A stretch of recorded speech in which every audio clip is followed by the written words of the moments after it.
Hola, mi nombre es Silena Tapia Maturana, estudiante de doctorado en Ciencias de la Educación de la Universidad Cuauhtémoc de Aguascalientes, México. Empezaremos este video con una pequeña reflexión extraída del libro Leer para comprender, escribir para transformar, de su autor Francisco Cajiao.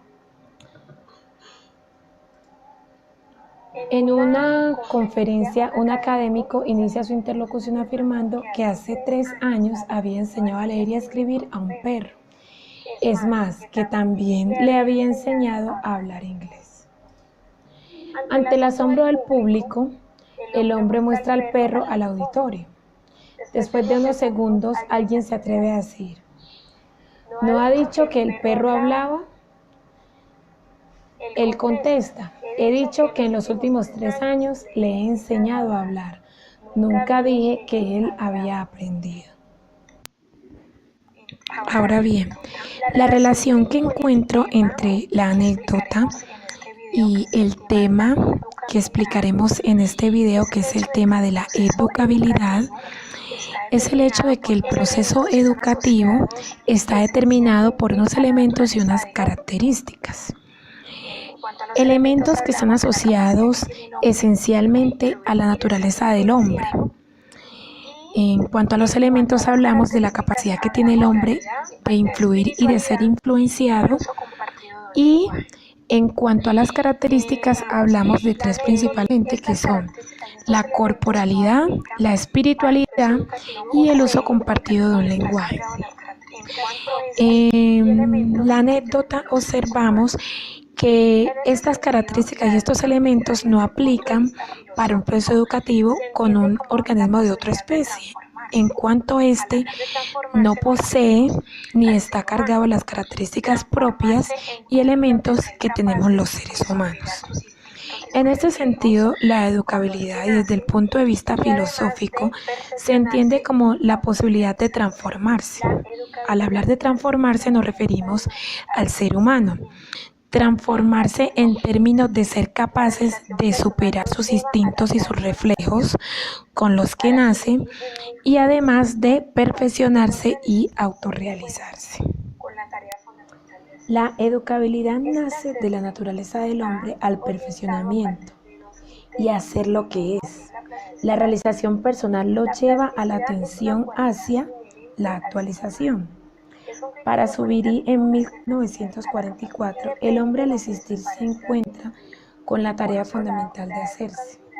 Este hacerse va orientado a partir de 2 criterios. El uno es la plasticidad y el otro la educabilidad. La plasticidad es una cualidad inherente al ser humano. Es un criterio cualitativo que se refiere a la capacidad que tiene el hombre para ser influenciado y depende de su estructura biológica. Por otro lado, la educabilidad es una condición que tiene el hombre de asimilar los estímulos que recibe. El hombre concreto está en las coordenadas de tiempo y espacio. En este sentido, la educabilidad es posibilidad y es categoría humana. Es posibilidad en la medida de que el hombre tiene la capacidad de formarse, tiene la posibilidad de valorar el progreso educativo y de afirmar de que la educación es factible o puede ser posible.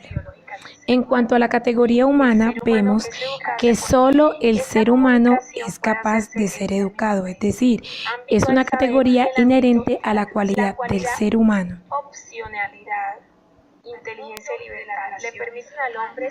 La educabilidad también se entiende como el cambio intencional, se basa en la plasticidad. Es necesario que el cambio sea diferenciado y desvinculado de las partes fijas biológicas del ser humano.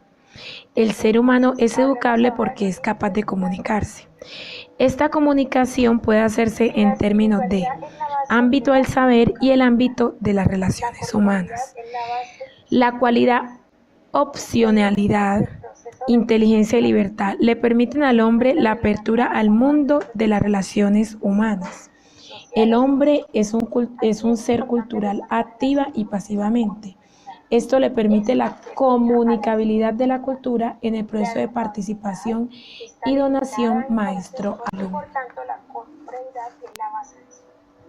Entonces, hablemos ahora de los límites de la educabilidad. Si la espiritualidad es la base de la educabilidad, la corporeidad es la base de sus límites.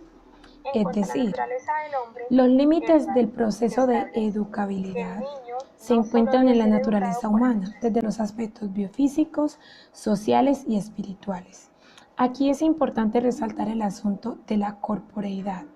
Esta se fija a la espiritualidad. La educabilidad está limitada entonces por la espiritualidad y por tanto la corporeidad es la base de sus limitaciones.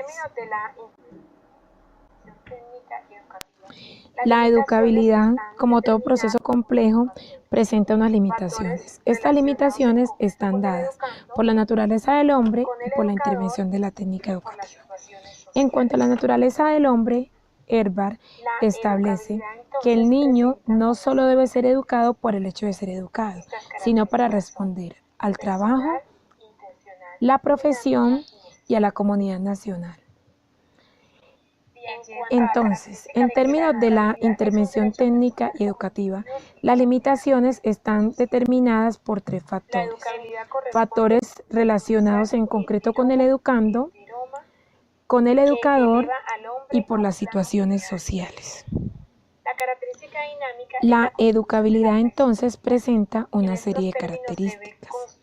Estas características son personal, intencional, dinámica y necesaria. En cuanto a la característica personal, Piaget habla de que la educabilidad es un derecho personal como individuos y como integrantes de un grupo social. En cuanto a la característica intencional, la educabilidad corresponde a una influencia heteroma que eleva al hombre a un plano ideal. La característica dinámica es la constitución de la personalidad. En estos términos se ve construida y enriquecida con las interacciones y el influjo de lo que nos rodea, constituyendo así un carácter de donación de la educabilidad. Finalmente, la característica relacionada con que la educabilidad es necesaria porque sin ella el hombre se vería privado de posibilidad de autorrealización, personalización y socialización. Al hablar de educabilidad, se habla también de la espiritualidad del ser humano. Solo el hombre es educable porque solo él es portador de espíritu y de las características asignadas a él. Las teorías espiritualistas asignan tres cualidades a la educabilidad. Estas son personal, racional y activa. La cualidad personal se da porque las personas poseen un espíritu encarnado y libre. La racional está orientada a que la educabilidad posee estructura que dice de la relación entre el espíritu y las cosas. Y la activa establece la relación del espíritu humano y que éste se adquiere cuando se actúa. Finalmente, la teoría personalista. En términos de Max Scheler, la persona es una expresión de la naturaleza y el espíritu. Allí se inserta la educabilidad en el ser humano como persona y como un todo. Para Montalbán, el hombre por la educación puede llegar a ser persona, de lo contrario, corre el riesgo de no serlo. Bueno, esto ha sido todo sobre el tema de educabilidad. Esperemos le haya parecido interesante y comprensivo el tema. Hasta pronto. Conclusiones. Desde mi experiencia, la educabilidad está circunscrita en el quehacer educativo en la medida que se atañe al ser humano como hombre, como persona. Pues cuando se enseña logramos entrever la necesidad de los jóvenes por ser educados, para poder responder y corregir